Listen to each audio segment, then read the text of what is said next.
Here's what nobody tells you about going viral. It's kind of annoying. A couple months ago, I made a reel about how proud I am to be a millennial and how millennials are part of the hero generation. My call to action was for millennials to prioritize retraining their attention so they could have the inner resources to steward whatever comes next. The reel went off, and honestly, it is still going off. Almost every time I open up this app, I have a stack of notifications about people commenting and sharing the post.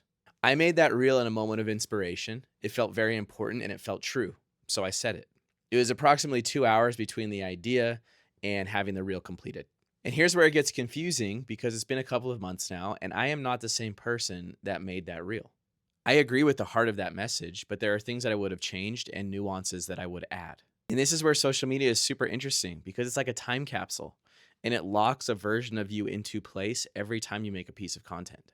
And that version of you lives on in the world in perpetuity for people to interact with at the expense of the most up to date version of you in this moment. I always try and lead here with my heart and talk about whatever's most present for me. It's the only way that I can muster the energy to create content as regularly as I do.